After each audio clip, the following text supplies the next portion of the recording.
Sara loved swimming in the ocean. The vibrant coral reefs were her favorite place to explore, filled with colorful fish and shimmering waves of light. One day, while diving deep into the clear blue water, something unusual caught her eye. A strange, shimmering light glowed far beneath the surface, deeper than she had ever ventured before. Curiosity sparked within her, and Sara couldn't resist the urge to dive deeper. As she swam closer, the light grew brighter, revealing the outline of a giant, sunken city. The buildings were covered in seaweed and coral, their ancient structures hinting at a civilization long forgotten. Sara floated in awe, taking in the sight of this lost city beneath the waves. As she swam through the underwater streets, Sara realized the city wasn't entirely abandoned. Schools of fish darted between the buildings, and graceful sea turtles glided overhead. What truly captured Sara's attention, however, were the glowing crystals embedded in the walls of the buildings. They pulsed with light, illuminating the city in soft, colorful hues. Suddenly, a voice called her name. Startled, Sara turned to see a sea creature emerging from the shadows. It was Neri, a kind and wise creature with shimmering scales and gentle eyes.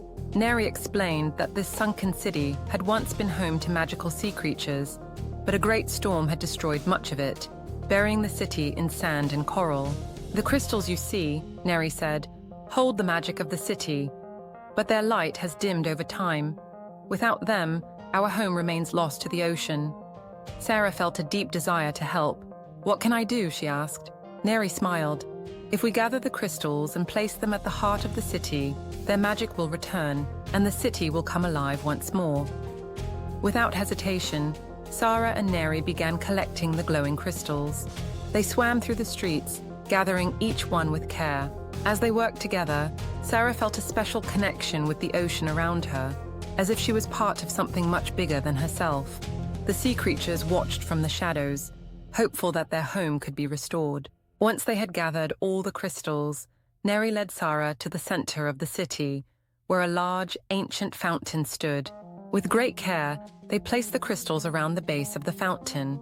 As the last crystal was set in place, the city began to glow with a bright, magical light. The buildings sparkled, the coral shimmered with vibrant colors, and the sea creatures began to emerge from their hiding places, rejoicing in the light. The city was alive once again. Neri thanked Sara for her kindness and bravery. "You've helped us bring our home back," Neri said warmly.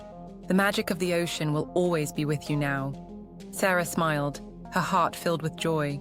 As she swam back toward the surface, she glanced back at the glowing city beneath her, knowing she had uncovered a secret world that few would ever see. When Sara finally emerged from the water, the sun was setting on the horizon, casting a warm glow over the waves. She knew that every time she swam in the ocean from that day forward, she would feel a deep connection to the magical city beneath the sea.